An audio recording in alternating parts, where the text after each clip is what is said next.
Howdy folks, welcome back to Adrenaline Fueled Firearms. Scott.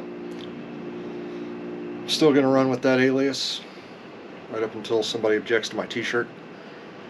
And they're made out of meat.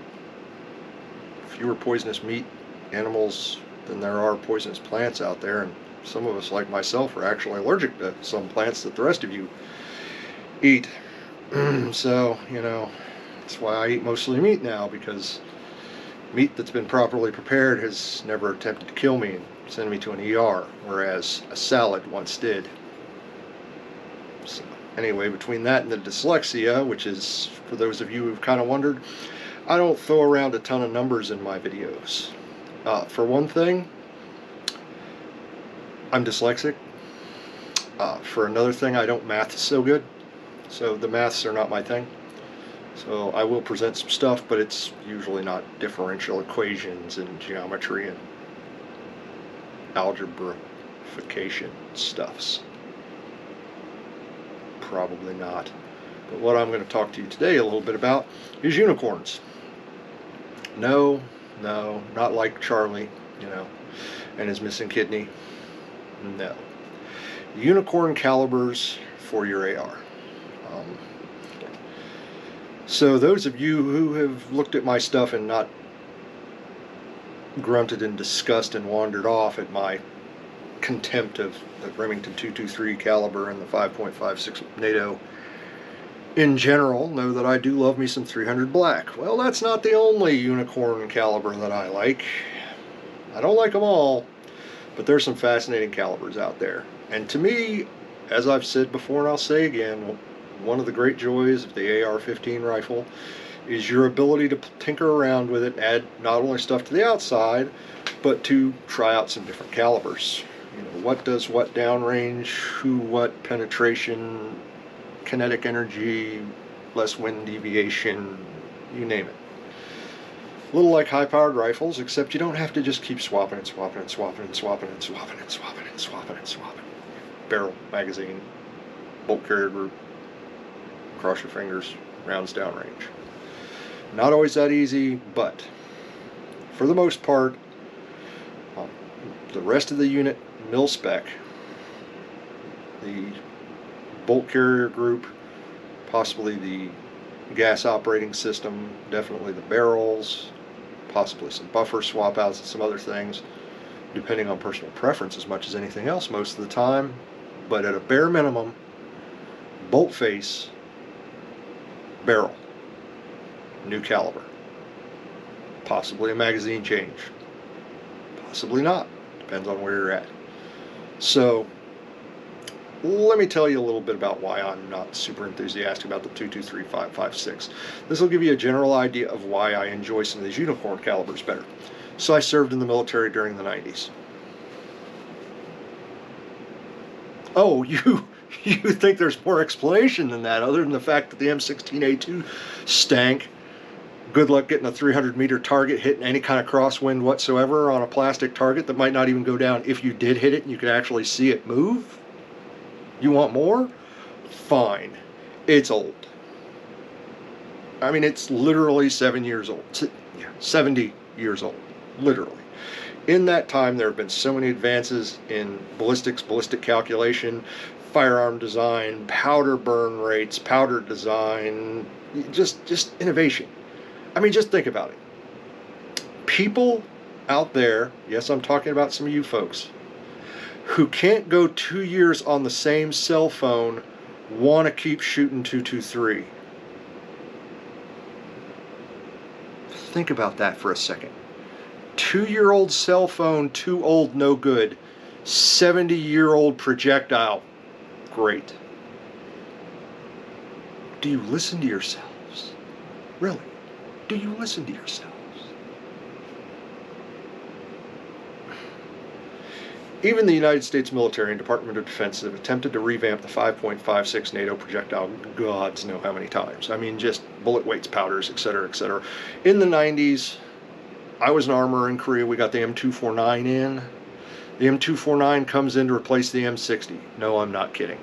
M249 comes in to replace the M60. It shoots 5.56 NATO. But wait, you go to armor school, you find out it doesn't shoot that 5.56 NATO. Under no circumstances should you ever unlink the 5.56 NATO for the M249 and try to shoot it out of an M16A2. Why? Because it will blow up in your face. No shit, that's what they told me in armor class, because I asked, because I was like, what's the big deal? They're like, we're burning their face. Like, oh. So while the M249 would accept the AR style M16 magazine into a sidewell adapter and shoot that projectile, it wasn't exactly on target, and there are differentiations that they discussed that are not really worth going into. And there were, even when I was in, several different nomenclatures of 5.56 NATO, because one was a lighter even than the M16A2s was the M16A1s, that you couldn't use A2 in the A1, but you could use A1 in the A2 and A1 and A2 in the 249. Merry Christmas. That was just the 90s. Fast forward another 20 years, you get into the modern era of military firearms. The M16A2 is pretty much gone. They're now using M4s. They've looked at several other things, but the projectile weights have changed. The powder charge level has changed. The chamber pressures have changed. So even when you look at the 5.56 NATO, as much as I give people crap about it, if you're going to shoot true 5.56 NATO modern ammunition, it is not 223 Remington. 223 Remington was a varmint cartridge. The military, I'm pretty sure, adopted it for the same reason they had the 30 carbine. It was cheaper. Merry Christmas. Yes, it would stop stuff. Theoretically. Now you fast forward, we're in the modern era. Even the Department of Defense has looked at other options, such as 6.8 SPC. So 6.8 SPC was looked at, and there were bids for contracts, and I believe Barrett had an entry, the Barrett M468 for basically M4 and 6.8. Pretty sure that's the way that went. It was a neat rifle. It was fascinating. Actually, I just kind of built my own take on it. That's this baby right here. I did a video on the upper build. Should be up there. I showed YouTube folks what you can see on YouTube, and for the adults that went elsewhere after the YouTube kids left the room, I showed the full assembly. Hope you enjoyed that. That may be why you're here, hopefully. We'll see. But this is my take on it. I went more modern with it, kind of went with an LPVO. I think I'm going to add in a red dot instead of this little flip-up iron sight deal. We'll see. Depends on how much I like it once I start shooting it. Went with the Veltor recoil system, buffer tube, spring, buffer, buttstock. Try and mitigate some of the recoil because it is a gnarly round. That's one of the things I believe that was probably a consideration. You're looking at expense. You're looking at more recoil energy out of the firearm when you talk about training recruits to shoot it. I'm sure there were a lot of factors that went into it, but you move forward from that, and now they've adopted this monstrous, over-the-top 6.8 millimeter. This 6.8 by 51 bimetal cartridge at 85,000 psi chamber pressure, throwing a projectile downrange through a suppressor, hammering junk at the far end. The theory apparently is, in military applications, when you're looking at, like, for instance, the old 308 or 7.62 NATO, they were heavier. An older cartridge. 7.62 NATO is actually a lower powder cartridge compared to a 308 Winchester, versus the reverse being true with 223 5.56 in general.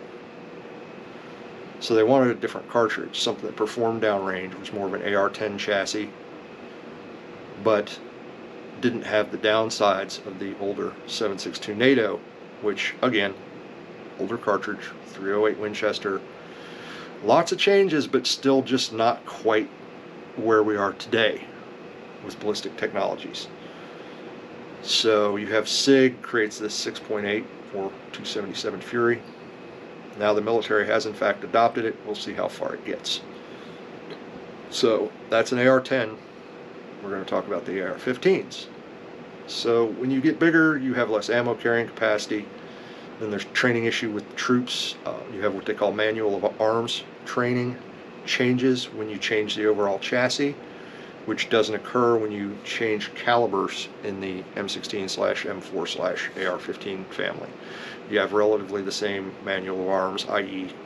way that the firearm operates, way that the firearm is maintained, parts for the firearm, and training for the firearm.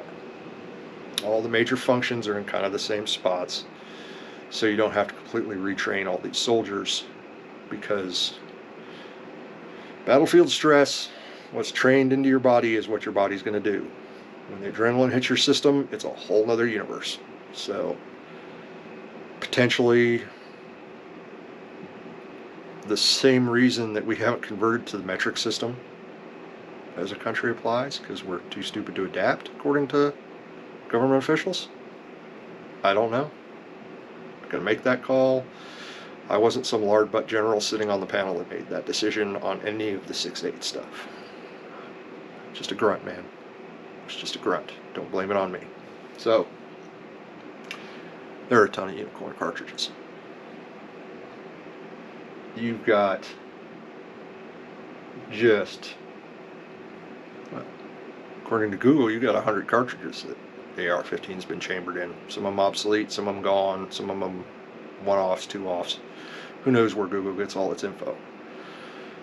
I've got 10 or 12 chamberings myself. I've got friends who have other ones. You just have so many options when you drop into this universe of what do I want to throw down range, and you get away from the 223, 5.56. And don't get me wrong, it's inexpensive to shoot. I love 300 black, but it's about twice as expensive to shoot as 223 Remington, which is incidentally what most people are shooting at 20 bucks a round, or 20 cents a round. You're not training on 5.56 NATO because it's a little more expensive. You're training on 223 Remington. So just that fine OCD point aside. 300 black, 50 cents a round. I like it. I don't shoot as much of it as I should to stay trained. It's a little expensive, but I also train on other rounds. So that's my whiny crybaby excuse. Whatever. You need to train on whatever you figure out. And what you need to consider when you're looking at some of the even more common of the variable cartridges available for the AR-15, you are looking at more expense. Period. End of story. Merry effing Christmas. If your one motivator is cost, hey, 223. You can't hunt with it in some states because it's not a straight wall cartridge, but hey, according to the internet, it's the cartridge to have. I get it. I guess you can't shoot with 300 black in those states either. But, you got 350 Legend, 450 Bushmaster, 50 Beowulf. The list goes on. Hell, 22 mag. Why not? 223. Close. Mercury Arsenal makes one. Give it a try. Just don't shoot 223. Whatever. You got some big displacement cartridges. I got 50 Beowulf. I was just thinking the other day, I probably need to go buy myself a box and put at least one box down range just to keep myself in practice. And then I decided that I'm old, my shoulder already hurt, and I'd rather punch myself in the testicles half a dozen times. So there's that. 450 Bushmaster. I actually did a study that was so boring that I didn't even put it into a video on various recoils of different cartridges. I'll bring some data up later and I'll do some videos on them, but it's really kind of creepy that when you look at it, 450 Bushmaster generates 60% of the recoil energy that a 50 Beowulf does. But the relative cartridges weren't 60% different. There's 16-inch barrels, shot off exactly the same lower, so exactly the same buffer spring, measured on exactly the same tool, 5 minutes apart from each other, because that's how long it took me to take the thing out of the jig and change it out. But 60% of the recoil. So when I go big bore, I like to go 450 Bush. Well, 450 Bush is still over $2 a round. I like to put 100 rounds of it downrange a year, but I don't always put 100 rounds of it downrange a year. It doesn't chamber quite as well as some of the tapered wall cartridges, especially during initial break-in. It takes a totally different freaking magazine, which is a consideration. Fun round to shoot, in my opinion. I enjoy it. You've also got, as I said, your 350 Legend straight wall cartridge that you can use to hunt in certain states. Nice low recoil. I think it had something like 20% of the recoil of 50 Beowulf. Still kicks harder than a 223 that I couldn't even get to friggin' measure on my friggin' jig because it was so low tech. Because the recoil energy was less than the trigger pull, and I'm a redneck, so you can just imagine what kind of garbage I assembled to try and measure all this crap in. But it is a hunting option. It is available subsonic, so you can compress it, and that's commercially available. Run you about $1 a round. 4 to 5 times as much as a 223 costs, but you can hunt with it in all 50 states that you're allowed to hunt with. In, on, for, whatever. 458 SOCOM. I don't own it, but it is a tapered cartridge, and according to my friend, Mike, he likes it. Feeds better than the 450 Bushmaster, comparable recoil, seen quite a few videos on it, but Mike, when COVID took everything out of every online store everywhere, 458 SOCOM was still available for some reason. And when stuff came back, it was still the same price. Wrap your brain around that. It was so expensive pre-COVID that post-COVID it cost the same. Everything else went up by 100, 200%, sometimes worse. It's a military research ground. That's the SOCOM designation. Hey, you know what? Whatever works for you, man. By the way, Mike, I'm still never owning one. Ever. I got rounds. Intellectually, fascinating. You know what? I'll even go as far as to say I like it more than the 223 Remington. That's not a stretch. Same friend likes 224 Valkyrie. So your 224 Valkyrie is just slightly bigger than your 223 Remington. Sounds real similar to... Oh shit, I think they use the same bullet, dude. What? No way. Kind of like 22 Nozzler, dude. Just, you know, all bullet. Whatever. I'm not hating on it. It does different things. If that's what you want to try, it's not 223 Remington. I'll tell you that. 7.62 by 39. 5.45 by 39. Com block rounds. Guess what? They make barrels and parts for that. As a matter of fact, 6mm arc, which was just developed a couple years ago by Hornady, that's theoretically, according to some sources, being utilized by special operations units on active duty currently for its versatility and the fact that it's not 223. SOCOM people don't like 223 either? Holy sh... No joke. All three of those rounds use the same diameter base, therefore use the same bolt face. You'll need different barrels to do different things, but it's the same bolt face. There again, bolt barrel swap, magazine for optimization, because you're looking at, this is a true banana mag. I mean, just to get it to feed right. There are supposedly lowers out there that will take an AK mag, but to me that kills it being an AR-15, because now you're changing your lower if you're doing other stuff. You might as well just buy the AK. Have a nice life. But that's me. At least it's not 223. See a trend here? Yeah, I'll basically shoot about anything except 223. I mean, 5.56 NATO, it's a venerable round. Its day has come and gone. 6.8 ISPC.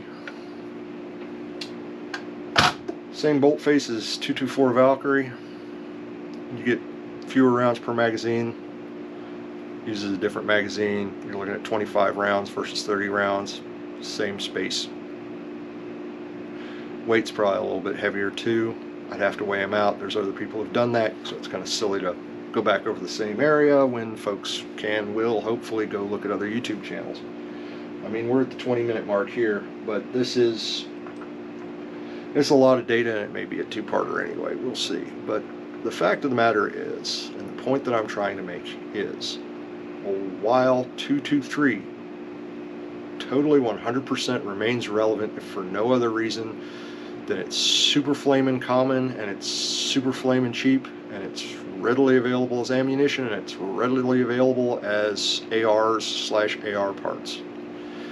It has a place in the shooting community, which is better than not having a place in the shooting community or not having a shooting community at all.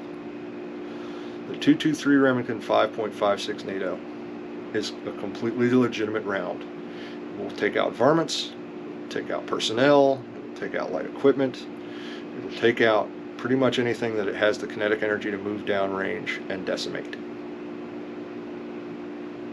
Special operations used to suppress 22 long rifles in suppressed pistols to take out sentries for what? 70, 80 years? 22 long rifle do damage downrange. I mean, we're talking about things that, depending on what your purpose is, why you want an AR, and what caliber you think you might want, it's completely dependent on what your research tells you is going to work for you. But do the research. Look around, look at the unicorn cartridges, look at the 223, look at all kinds of craziness. Look at the Wildcat cartridges coming out these days, because we, at this point in time, exist in a world that allows us to have so many more options than 223. I mean, it's compared to the 90s in the military, it's a Roman orgy of ammunition, cartridges, chambering choices. I mean, it's just like, oh, what are we looking at today? Oh, I want to grab this, touch this, feel this, and shoot that downrange. There are so many more options out there now than there were even 10, 20 years ago, 30 years ago. I've got my local gunsmith keeps trying to talk me into 20 tactical. I am way too insecure in my manhood to go any smaller than 223 while I be talking trash on 223. 20 tactical is just basically, get this. Some people think the 223 is too big. I know. I'm not that secure. I need to go bigger, not smaller. Bigger, not smaller. But apparently, maybe for some reason, he respects me and thinks that I am secure enough to go smaller rather than bigger, and I just haven't had the heart to tell him. It's not happening. Ever. So, that's really it. It's really long-winded, it's really indirect, and it really didn't give you a hell of a lot of data, other than tell you that you need to do your research. And to show off my cute gun that I just built. I haven't even got to shoot yet, which I really want to shoot real bad. But just remember, whatever you choose, train with it. Be prepared to shoot it quite a bit. Lots of people say 1,000 rounds a year. It's a good starting point. You can get yourself trained on 1,000 rounds a year. Oh no, wait, you can't. You can stabilize the training you have and maintain at 1,000 rounds a year. So if you don't consider anything else, consider the fact that you're probably going to want 3,000 to 5,000 rounds downrange to get yourself trained up. Budget for it. And then you're going to want 1,000 rounds a year. Don't be afraid to break that 1,000 rounds a year and that 5,000 rounds up into a couple of different things. Nothing against it. And a 223 isn't going to do anything. Everything. No single cartridge does everything. That's why there were over 100 of them.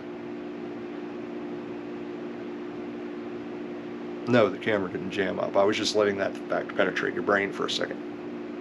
So think about that. Budget yourself somewhere, hopefully in the $1 a round range. Hopefully eventually post-COVID we'll get down there. God, I'd love to find 6ARP for $1 a round. I don't think it's happening. But you have other options. Because when we talk about the 223, remember, 7.62 and 5.45 by 39. A little bit harder to find parts for, but not expensive cartridges. And it's been shown 7.62 by 39 has all the stopping power, if not more, than the 300 black. It's just not as readily suppressible. So you kind of makes your choices and you pays your money and you takes your chances. So research your calibers. Thanks a lot. I'm Scott. This has been Adrenaline Fueled Firearms. Shooting unicorn calibers. And have a great time doing it. Bye now.